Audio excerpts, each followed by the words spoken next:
بہت شکریہ. بسم اللہ الرحمن الرحیم. ہمیں سمجھنے کی ضرورت ہے جب آپ ایران کے لیے بات کریں نا تو ایران ایک بہت پرانی اور بڑی زبردست قسم کی سویلائزیشن ہے. ان کی سیاست چائنیز کی طرح ڈے ٹو ڈے بیسس پہ نہیں چلتی. میں نے اب سے 2 سال پہلے پریڈکٹ کیا تھا کہ ایران غالباً مارچ 2025 تک نیوکلیئر ہو جائے گا، یعنی فارملی اپنے آپ کو ڈکلیئر کر دیا تھا.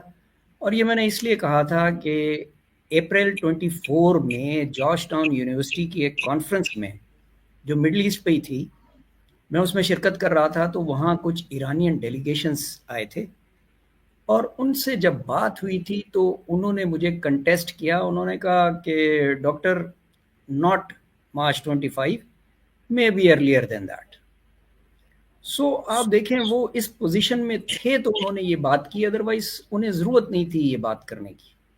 لیکن شاید ٹرمپ کے الیکشن جیت جانے کے بعد چیزیں کچھ تبدیل ہوئیں اور انہوں نے اپنا جو گول پوسٹ ہے اسے کچھ دیر کے لیے شاید شفٹ کر دیا یا ڈیفر کر دیا، whatever you want to سے.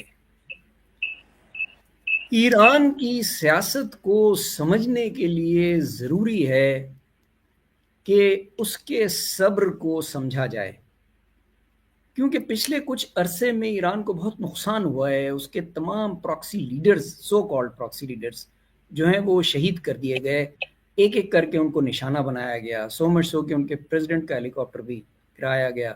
ہمارے پاس کوئی ایویڈنس نہیں ہے لیکن پوائنٹرز ہیں. تو ایران، آپ سوال کر سکتے ہیں کہ کس بات کا انتظار کر رہا ہے اور کس بات کا صبر کر رہا ہے.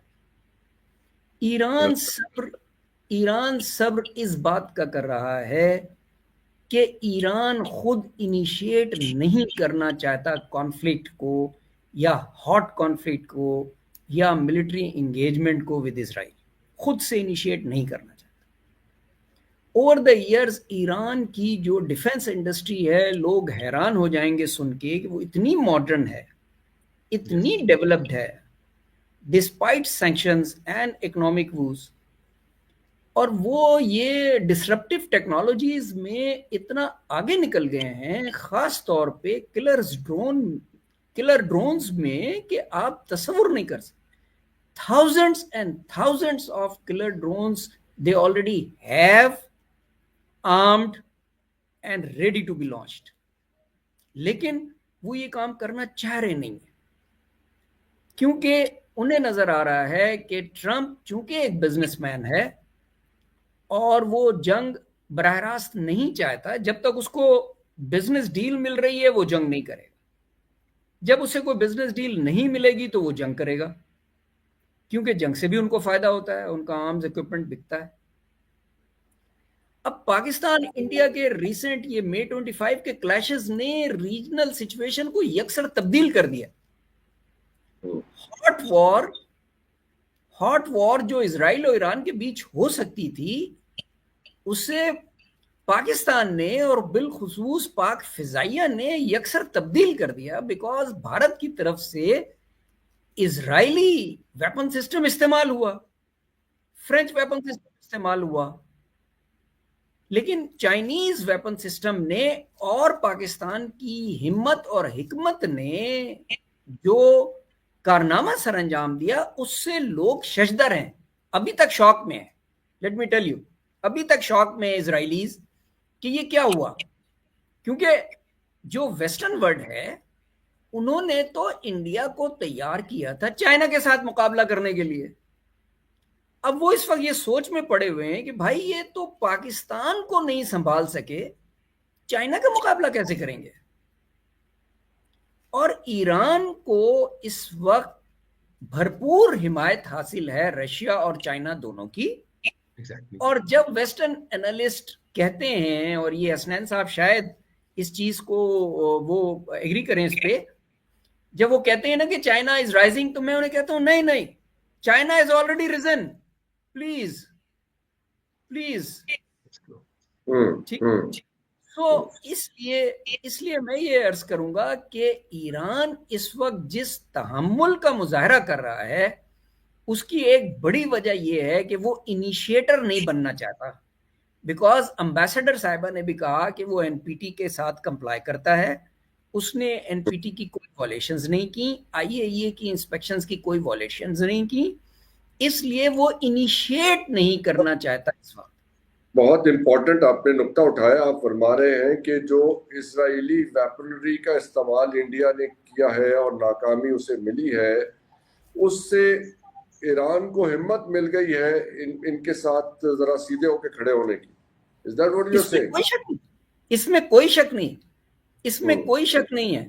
یہ میری اطلاع بھی ہے اور میری اسیسمنٹ بھی ہے, کیونکہ اب جو جنگ ہے نا, یہ جو آپ نے 200 کلومیٹر سے, یا let's say to be very precise 192 kilometre سے جو آپ نے رافیل گرایا ہے نا پاک فضائیہ نے, اس نے ایریل وارفیئر کو یکسر تبدیل کر دیا. وہ میں نے آج ایئر مارشل خان صاحب سے ساری کہانی سن لی ہے. I have a lot to share. آپ نے بھی بتایا, وہی بتایا. Amazing. So that has changed the perspectives altogether. Absolutely. Why? Because آپ دیکھیں نا, آپ خود سوچیں, یہاں مقصد امبیسڈر صاحبہ بیٹھی ہیں, اب ان کے سامنے ایران کی بات میں کروں یہ کچھ مناسب نہیں لگتا, بیکاز اٹھائے ڈاکٹر شمسی ایکسیلنسی جو ہے وہ ایران میں امبیسڈر رہ کے آئی ہیں, اور انہوں نے ماشاءاللہ بڑی قوم کی خدمت کی ہے وہاں رہتے ہوئے, بڑے مشکل حالات میں, یہ بھی میں آپ کو بتا دوں. میڈم جو ہے, لیکن میں جو چیز عرض کرنا چاہ رہا ہوں وہ یہ ہے کہ ان حالات میں جب آپ نے 192 کلومیٹر دور سے رافیل کو گرایا تو پاکستانی پائلٹس کو کوگنیٹو سپیریورٹی حاصل ہو گئی ہے انڈین پائلٹس پہ اور انڈین ایئر فورس کی لیڈرشپ. اسی لیے انیل چوہان جو ان کے سی ڈی ایس ہیں, انہوں نے کہا کہ ہمیں یہ نہیں دیکھنا کہ ہمارے کتنے جہاز گرے ہیں, ہم نے یہ دیکھنا ہے کہ بھائی یہ ہوا کیسے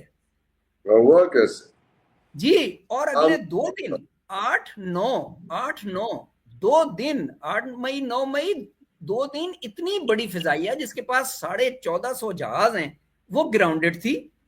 10 مئی کو صرف 4 جہاز ان کے ایئر بون ہوئے امبالہ سے اور آ کے سری نگر لینڈ کر گئے, انہوں نے آپریشن میں حصہ نہیں لیا, اور اس کے بعد بھی 7 دن تک گراؤنڈ رہے. میرا سوال یہ ہے جناب اے پی سنگھ صاحب سے جو چیف آف ایئر اسٹاف ہیں کہ آپ کی ایئر اسٹریٹجی پاک فضائیہ نے 58 منٹ کے ایئر کامبیٹ میں ختم کر دی کہ آپ کو اسے ریویو کرنا حسن صاحب. میں صرف ایک راستہ بنا رہا ہوں اس طرف آنے کے لیے کہ آپ دیکھیے اتنی بڑی ایئر فورس, 1450 جہازوں کی ایئر فورس, رافیل, سو 30, MKI, میراج 2000 اور MiG 29, وہ ایئر فورس, اس کی ایئر اسٹریٹجی بنی ہوگی, اس کی ایئر ڈاکٹرین بنی ہوگی سالہ سال کی تپسیا کے بعد. 58 منٹ میں ایک چھوٹی سی ایئر فورس نے, یعنی ریلیٹیولی چھوٹی ایئر فورس, خدا نخواستہ پاک ایئر فورس چھوٹی نہیں ہے لیکن ریلیٹیولی چھوٹی ایئر فورس نے 58 منٹ کی جنگ میں آپ کو اپنی ایئر اسٹریٹجی تبدیل کرنے پہ مجبور کر دیا. جبکہ اس کی جنگ کے دوران آپ کے پاس اسرائیل سے جہاز لینڈ کر رہے تھے جو کلر ڈرونز لے کر آ رہے تھے, پھر آپ نے 8, 9 اور 10 کو کلر ڈرونز استعمال کیے. اب ایران کے پاس اسی نوعیت کے وہ کلر ڈرون ان تھاؤزنڈز ہیں, اور جس وقت چاہے ایران جو ہے وہ اسرائیلی اسکائز کو اوور ویلم کر سکتا ہے. راستے میں اسے جتنا چاہے آپ روک لیں, جو قوتیں راستے میں آئیں گی اس کے, وہ اسے روکنے کی کوشش کریں گے, کتنے گرائیں گے. لیکن ایران کی سیاست اور ان کی جو فصاحت ہے وہ انہیں اس بات کی اجازت نہیں دے رہی کہ وہ خود سے جنگ کو شروع کریں. This is my point of view. This is very interesting. تو یہ کیا پلاننگ ہے ڈاکٹر حسین صاحب, یہ بتائیے. یہ بڑی امپورٹنٹ بات اٹھائی ہے ڈاکٹر شمسی نے کہ یہ پاکستان نے جو کارروائی کی ہے انڈیا کے خلاف, اس کا امپیکٹ ادھر بھی آیا ہے. How do you see this link? اچھا sir, thank you again. Doctor Zia ul-Haq Shamsi صاحب نے جو ڈیفنس آپٹک کے حساب سے جو بات کی ہے وہ اس میں کوئی شک نہیں ہے، کسی قسم کا کوئی شک نہیں ہے. ایمبیسڈر صاحبہ نے ایک بات کہی جس کے اوپر میں نے یہ کہا کہ جو خامنہئی صاحب کا جو ہے وہ بیان وہ کیا ہے اور ان کی عوام کیا ہے. ایک میں جیسے سوشل ایک تھوڑا سا آپ کو تعارف کروا